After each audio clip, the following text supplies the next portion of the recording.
Heidi Shaw.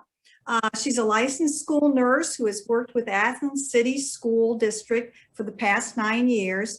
She also serves as the board for the Athens City County Health Department and is the president-elect of the Ohio Association of School Nurses. She is dedicated to promoting health and wellness to her school community and the Athens community at large. She has been a part of the Athens City Schools Food Pantry since its inception and has developed special bonds with some of the clients that she serves. She loves her role as a school nurse and has developed into so many different roles. And accompanying her is Jacob Adams. He is a wellness member for the Athens City School District, serving alongside school nurses Heidi Shaw and Molly Wales. His position is made possible by a partnership the school has with ComCorp and AmeriCorp's program. Jacob assists the school nurses with duties, develops nutrition and health programming, and helps families gain access to fresh and local food via the Athens Community School District Food Pantry. His role in coordinating the food pantry has amped up due to the increased need caused by the pandemic. Welcome, Heidi and Jacob. Thank you. Thank you very much. This is my first time presenting in this Zoom world that we now live in. So Jacob will help me do this as my help. So remind me, Jacob, also if I am not scrolling to the next one, please. He's much more tech savvy than I am. So our school district is down in Athens, Ohio. So we're the red dot down there. We have 1 preschool building, 3 elementary buildings, 1 middle school, and 1 high school. It's roughly around 2,500 students for our entire district, and there's 2 nurses for the district also. Athens County is routinely in the top 5 on both the poverty rate and the childhood poverty rate. Right now, our district is going through our district, like our pre-K buildings. We're redoing the configurations because equity has been a major problem that's been highlighted in the last few years. So we want to make sure that our buildings are much more even. Like right now, overall, our free and reduced population was around 41% of the school district. And one particular elementary building was at 28% and another was at 78%. Obviously, very, very big problem there. So with our new configuration and then our new buildings that are being built, we're hoping that we can spread that out a little bit more.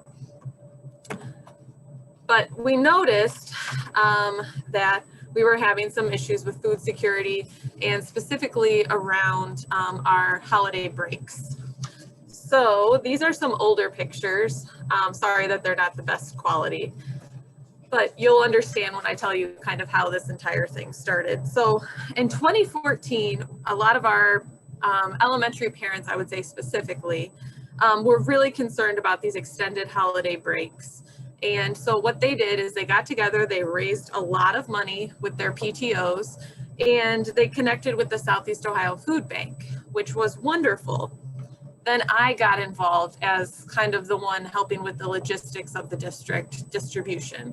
I don't exactly know why as the school nurse, but that's just how it happened. So after doing this for spring break and a holiday break, there were lots of just logistical problems. Like they wanted to do the food bank wanted to distribute the food on the same day in all the buildings. That was obviously very challenging for us because there were not a lot of us that were doing it to help make sure it went smoothly. We couldn't have a list of all of the students that qualified for free and reduced lunch because that violates some state and federal laws. We just had estimates. So making sure the food got to the right students was a big problem. And then also when it got to those students, the food bank wanted to make sure that we had 3 days worth of food. So that was just a major issue. Just envision lots of bags of apples rolling around on school buses and our transportation coordinator not being a big fan of mine at the time.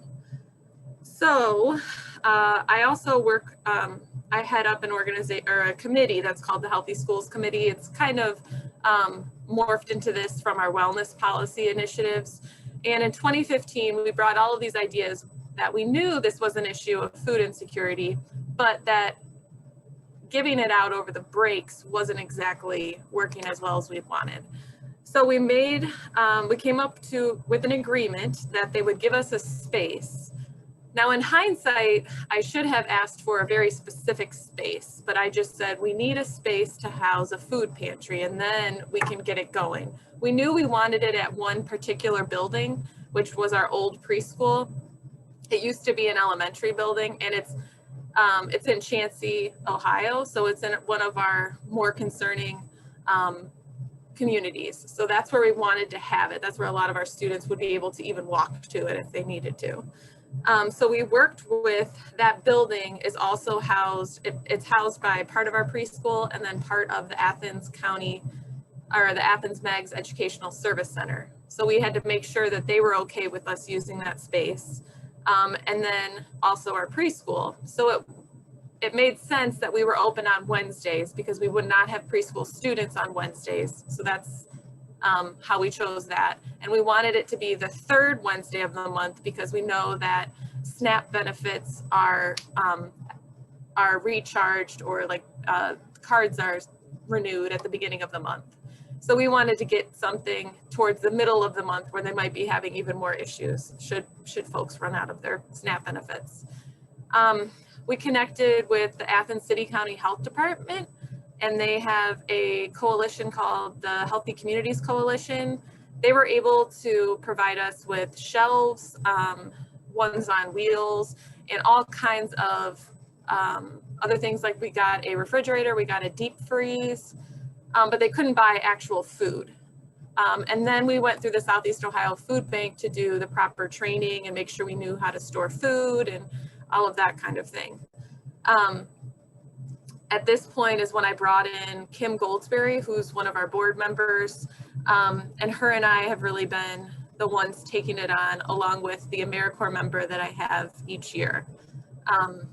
In 2016, Kim made a connection with the Athens Catholic Churches, and originally they were going to buy us hams, and that morphed into now they buy hams in December, turkeys in November, and milk and eggs and bread each month.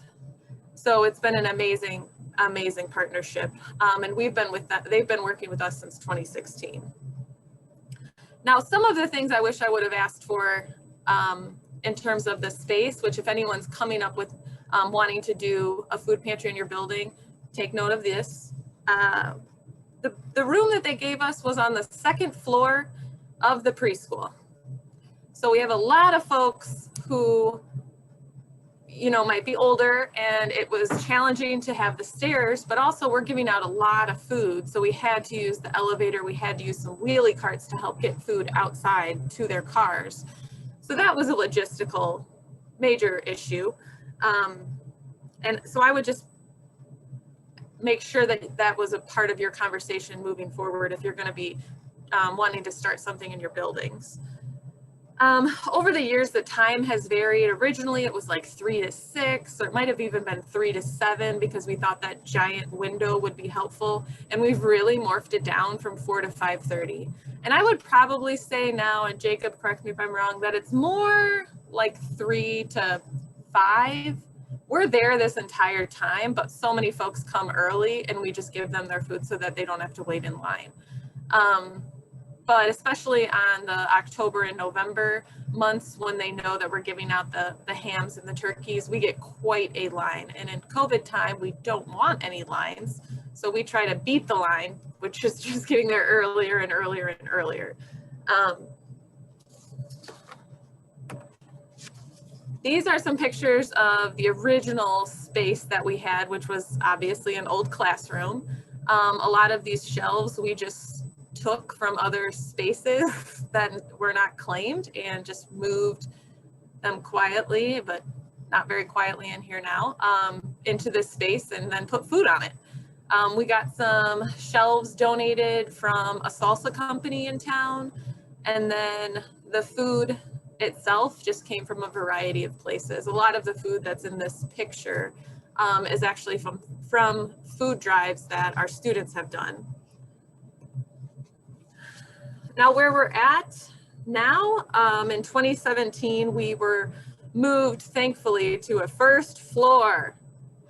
Now they actually moved us into a kitchen and then realized that we couldn't be in the kitchen because they still had 2 more years of preschool. So then they moved us right next door, but we are on the first floor, and that has been a major lifesaver for people.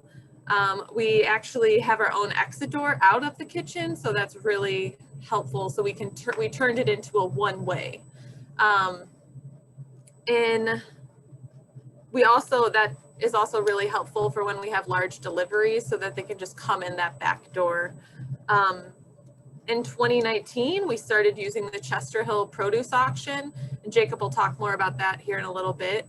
And that has been really helpful because one of the things, obviously, as a nurse, is that I wanted to make sure that we had lots of access to fresh produce, as much fresh stuff as we could, and if not fresh, canned.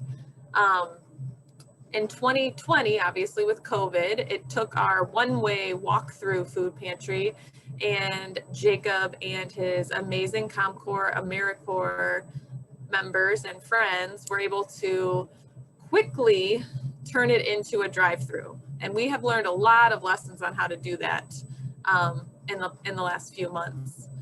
We've also, through Jacob, have established a partnership with our local grocery store, Siemens. It's a family-owned grocery, and now we do all of our big purchasing through them. Now for food selection, which was my big part. When I came on board, the money had already been raised and given to the food bank. So I was told you have X number of dollars, and when I went through all the training with the food bank, we were such a small pantry that we qualified at a tier 3 level, meaning that we could only get this list of food from the food bank. I was not a very big fan of that food, and I understand commodities and I understand how it came to be, but that wasn't something that we wanted to stay. We didn't want to stay in that lane. We wanted to make sure that we could get local stuff if we wanted, and we wanted to get a variety of food at a higher quality. So since we have really just leaned into food drives and making sure that the food that we do purchase fits in a very particular window.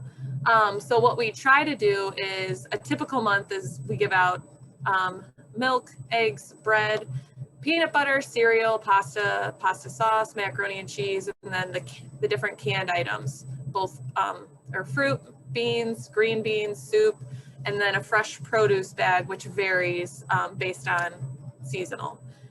Now, I think one of the best things that we did in the beginning was that we came up with a preferred pantry list. And anytime there was a food drive or anyone wanted to write about the food pantry, even in the newspaper initially, we made sure that we gave them this preferred pantry list so that they were able to, we were a little bit more targeted on the food that we were getting. We never say no to food, but I feel a whole lot better about giving cans of soup out than I do about ramen noodles. We're still going to give them out because they can still be eaten, but I would prefer to give out cans of chicken noodle soup. So that list is also still basically the same thing, and it has like low sugar cereal, canned fruit, and light syrup if possible. Obviously, we'll still give out the other stuff, but I think that was a really helpful thing we did initially.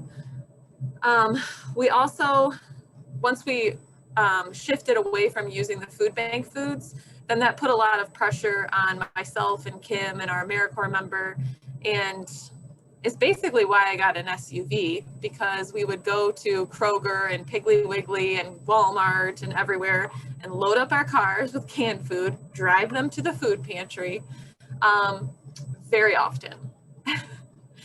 And so it's not shocking, but we did this for quite a number of years before Jacob was able to save the mileage on our vehicles and connect with a local grocer.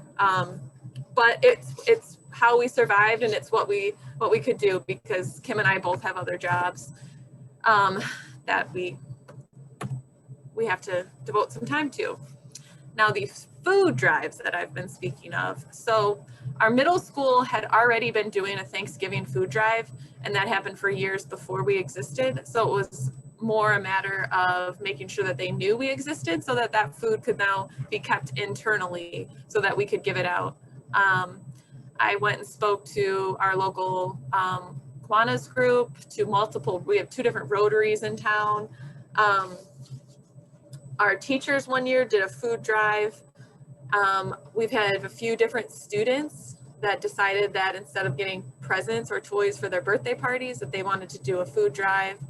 And then we have a dance that happens at the elementary level, that in order to get into the dance, your entry fee was a canned food item. And they got around for some particular students that might not be able to donate a canned good, you could bring one for a friend. So just even giving them that little bit, that turned into a giant food distribution, which was great. We also connected with some, an OSU alumni chapter group down here, and then some different fraternities and sororities that are connected to Ohio University have reached out to us. I really haven't sought out people to talk about the food pantry in a few years. People just find us, and that's just kind of how it's kept going. And that's really what I've told our superintendent this entire time, is that I'm not really running this, I'm helping with the logistics, but it kind of runs itself. The more food we give out, the more money people give to the food pantry. And so it's really a blessing and a really heartwarming thing to be a part of, to realize how much good is out there and how many people that want to help other people. This is our one of the most amazing food drives that we do, which we couldn't do this past year, but they came up with this on their own. One of our elementary buildings wanted to do a food fight. So each classroom was fighting against each other to raise as many canned goods as they could. And then they had cereal was a negative. So then they could sabotage other classes and come up with how much food. And we had done that for a few years, and every year it got more and more insane. And the teachers that were trying to sabotage each other, and like, I mean, Aldi knew when we were doing this, because we would sell out, they would sell out of canned items. They would just be out of peaches, you know, they would just be out of fruit cocktail because some teacher had bought all the flats of it and had it like hiding in her classroom till the very last day. Lots of strategy developed over this. We also use the student council members to help us count and then move the food, and our lovely maintenance staff then would pick it up and deliver it to the pantry. So that's by far one of my more favorite things with the food pantry. Advertising, we have really not done a whole lot of advertising. Athens is a smallish town, and so I think over the years people just know that we exist. We only actually advertise through our Infinite Campus system as a school. So we send out a blast that we're going to be having the pantry, and it's always the same one every time. But we also, I think it's just gotten around that we have the food pantry so that folks know to come. So it's only advertised within our school district, but anyone can come to the food pantry. And I would say the vast majority of people that come are not even affiliated with our school district. We have had some of our lovely social workers reach out to some of their clients, maybe even if they do not have students in the school district. We have had social workers spread the word out through some of their clients as well. So mainly we have people coming to us through word of mouth primarily.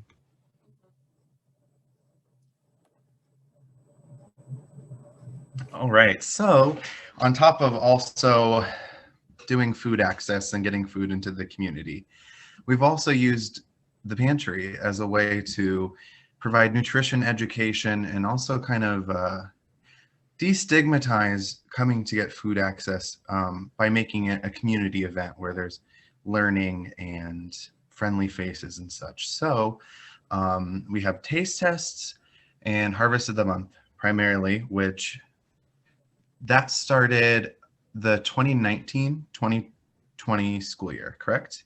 Yes. And so every month pre-pandemic, we would choose a local produce that we would highlight with the elementary students, K-6, and we would go to each elementary school in our district, come up with a simple, easy little taste test recipe, and have the students try it at their lunchtime. So we did a butternut squash. We had a bunch of butternut squash.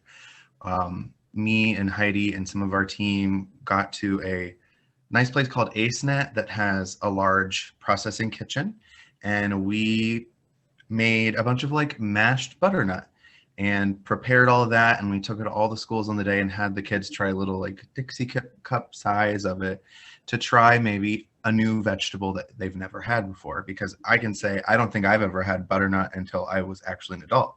So it's awesome to introduce these foods early on.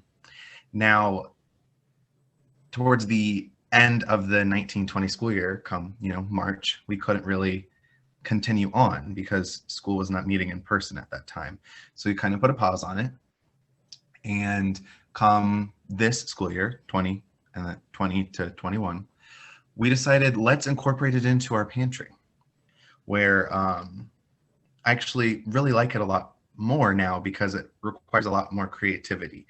We decide each month what we want our produce and item to be. We come up with the recipe, and we film a little video that we advertise, and then I pack the ingredients for it in little individual bags so that families can come to the pantry, whether they want to get a pantry bag or just a harvest of the month bag.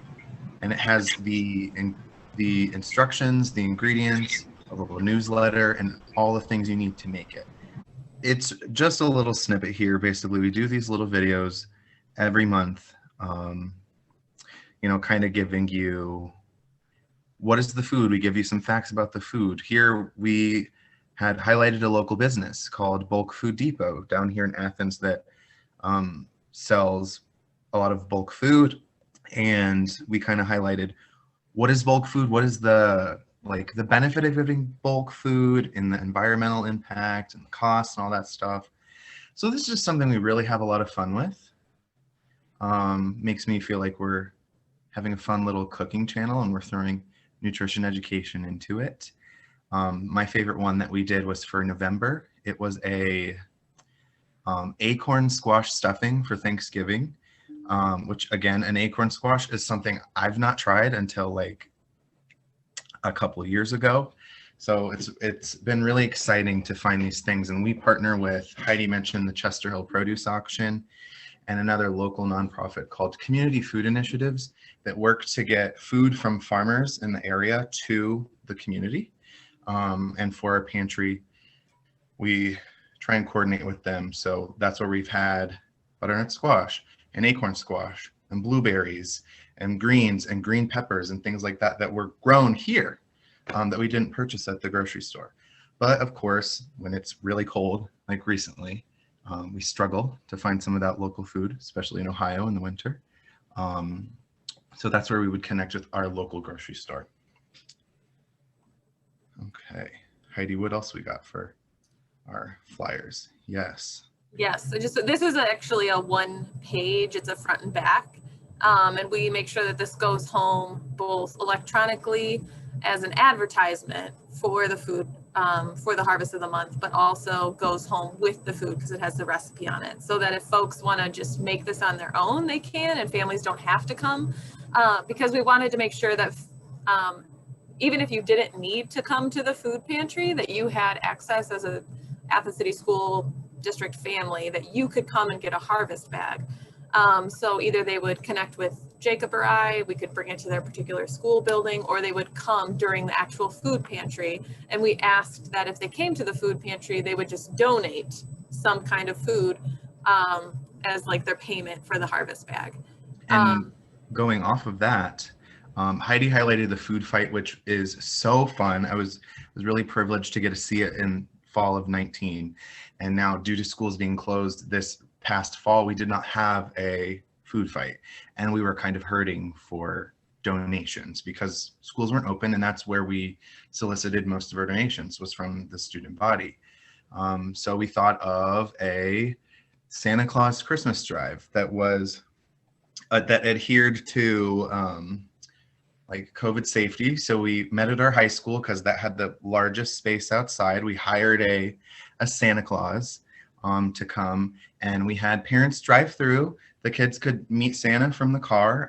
They would just give us some food donations, meet Santa, get a candy cane through like a PVC pipe into the window. It was a lot of fun, and we got so much food that it was like we almost did have a food fight. So that was really cool too.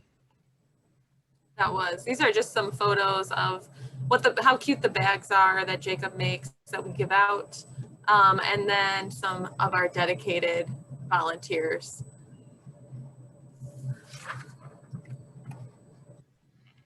And this is exciting too. We don't have much longer, so hold tight. We had the previous school nurse of Athens City School District before Heidi made a bunch of these bags out of like dog food, cat food, chicken feed, farm animal feed bags. He took these giant bags and sewed them together to give to us. And this, for most of the November, December, January time, we pre-package our bags in something like this. And we've talked a lot to some local community members about making our pantry less wasteful, because before it was families would come in and they would choose what they wanted. But then that made the pantry run on a lot longer and people had to stand and wait longer. So it transitioned to pre-packed bags that have all of the standards in it that Heidi highlighted a couple of slides back. So we don't always have these reusable bags, which are super cool. But when we don't, we reuse everything. So when we get our mass orders from the grocery store and the cans come in flats, we will reuse those flats, we'll reuse those bags as what our food gets packaged in and is given out to families. So everything we use is reused. Okay, now I just had a few lessons that I just wanted to give out if people are interested in doing this. The biggest one, which is not a hard lesson, it's an easy lesson, is that there's lots of good out there, and this food pantry has really shown me that the community can really just do it on its own. I just kind of keep the books and make sure that I coordinate volunteers and explain to the AmeriCorps program and their volunteers and the members that what my expectations are, and it's been kind of running itself over the past few years. Like Jacob had said about the client choice versus pre-bagged food, that was definitely changed on purpose. We wanted people to have a choice, but we also wanted it to be as efficient as possible. So we do have a produce bag that we give out, but we also have just various kinds of extra produce, and we'll ask people even in the drive-through, hey, this is a head of cabbage. Would you eat this? Before we gave them a head of cabbage, and then if they didn't want it, they would end up just throwing it out. So we do try to make sure that we do explain to folks like where they have a choice and where they don't. I will say we also know our population that we serve really well at this point. So the produce that we're buying, if we're buying produce, is very strategic. So we're buying apples and oranges and bananas because for the most part, people will eat that. I'm taking a pause on pushing kale for a while because it just hasn't taken off like I expected. But things like even giving out plant starts. We had some donated plant starts that we gave out around the summertime, and they were gone really quick. Another lesson would be to make sure that you pay attention to placing your canned goods on the shelves and be strategic about that, because you're going to need to know when is that expired and when it's not. And I've spent a lot of hours of my life in the last 6 years resorting cans, which I actually don't mind that much, but and then volunteers. I think the best way that we retain volunteers is because we have a clear expectation of a job of what we want them to do. And we also have fun while we're doing it, so because it's the whole point of this is to give food to people that need food. It's really not that hard.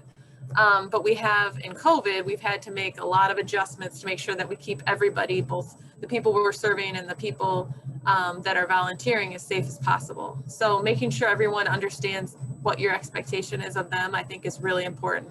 And it will keep them coming back. If I feel like I really helped somewhere, I would be more prone to do that again. And then be creative and adaptable. This year, we obviously learned a lot with COVID, but we also learned in the last month, we made a decision that if we're ever on a level 2 snow emergency, we should not be open because our volunteers are not necessarily the best driving, myself included. We had 2 food pantries that just happened to be on level 2 snow emergencies, and it was a little treacherous and not exactly what we want folks traveling through to come to the pantry. And then lastly, keep your district involved, keep your board involved. Make sure that they have buy-in, either financially. They're going to love the PR that the food pantry would put out for your school district, but make sure that they're taking the ownership of some of that responsibility too. It really helps for us that we have a board member who's really passionate and involved, because that's, I think, kept us going. So that is all that Jacob and I have for you about the food pantry. I will say that we have kind of done a modified version of our pantry in a few of our school buildings, and we've just called them resource rooms. And those have been really successful. Those are obviously catered more towards students. And they also have a lot of personal care items too. So I think in the future, I think this is more of where we kind of see both social work and school nursing and family and consumer science kind of all blending together to figure out how can we meet the needs of our students, not just while they're in our building, but in general in their entire life. So thank you all. Yes, and feel free to get in touch with us